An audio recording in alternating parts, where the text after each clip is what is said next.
여기 80점 정도의 수학 실력을 가진 두 학생이 있습니다. 100분 안에 자신이 풀 수 있는 문제를 전부 풀고 찍은 것도 한 개 맞아서 84점이 나오는 학생과 아는 것도 시간 내에 다 못 풀어서 60점이 나오는 학생은 뭐가 다를까요? 공부를 열심히 해서 풀 수 있는 문제가 늘어나면 2, 3등급 정도는 나올 것 같다는 근거 있는 자신감이 생기게 됩니다. 그런데 막상 시험을 보면 나랑 실력이 비슷한 유진이는 아는 걸 다 풀고 찍은 것도 맞아서 실력보다 점수가 잘 나온 반면 나는 아는 문제조차 다 풀지 못해서 실력대로 점수가 안 나옵니다. 이는 시간 관리에 대해 무지하기 때문인데 대부분의 학생은 시험장에서 시간을 관리해 자신의 실력을 100% 발휘할 능력을 가지고 있지 않습니다. 오늘은 시간 단축하는 법에 대해 알아보겠습니다. 시간이 부족한 이유는 굉장히 다양한 원인이 작용하는데 가장 흔한 이유 3가지를 꼽자면 집중력이 떨어져서 후반에 문제 푸는 속도가 느려졌거나 어려운 문제를 붙잡고 있다가 시간을 날려버리거나 낯선 문제를 만났을 때 떠올릴 생각을 정리해놓은 나만의 전략이 없는 것이 대표적인 시간 부족 원인입니다. 여기서 3번째 원인인 나만의 전략의 부재는 설명할 것이 아주 많기 때문에 다음 영상에서 다루는 걸로 하고 나머지 두 원인에 대한 해결책을 차근차근 설명해 보겠습니다. 우선 첫 번째 원인인 집중력에 대해 말씀드리자면 100분 동안 수학 문제를 푸는데 집중하는 능력은 아무나 가질 수 있는 게 아닙니다. 그렇다고 재능 있는 선택받은 학생들만 가질 수 있는 것도 아닌데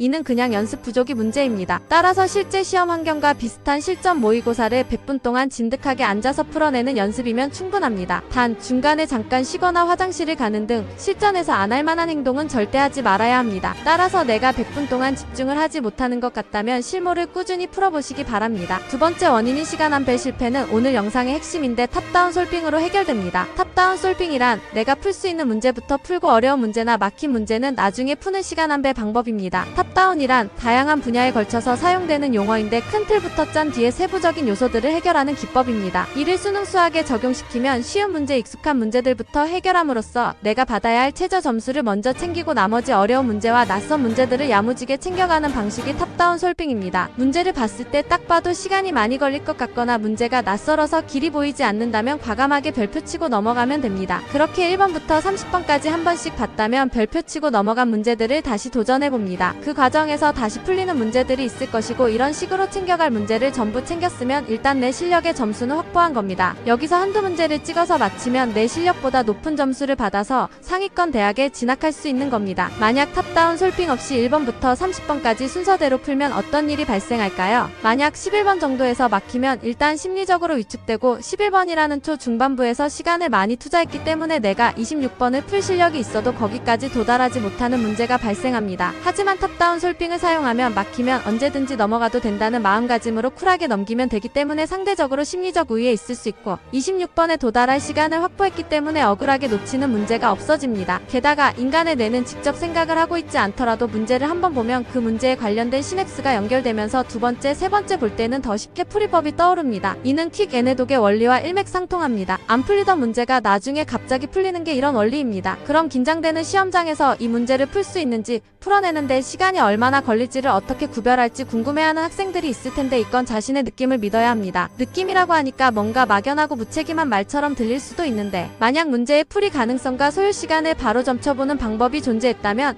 애초에 어려운 문제에 발목이 잡혀서 시간이 부족한 일도 발생하지 않았을 것입니다. 어려워 보이는데 계산 몇 줄로 끝나는 문제도 있고 쉬워 보이는데 한참 걸리는 문제도 얼마든지 존재합니다. 따라서 수많은 실전 모의고사 경험을 통해 문제를 보는 눈을 쌓아 나가야 하는 거고 그게 실전 모의고사의 존재 이유입니다. 이렇게 탑다운 솔빙으로 시험 운영을 연습하면 공부를 열심히 하고도 실력 발휘를 하지 못해서 아까운 점수들을 놓치는 일을 방지할 수 있고 이전보다 등급이 상승하는 효과를 당장 보실 수 있을 겁니다. 댓글이나 메일 주시면 어떤 질문이든 성심성의껏 답변 드릴 테니 도움이 되셨다면 구독 부탁드립니다.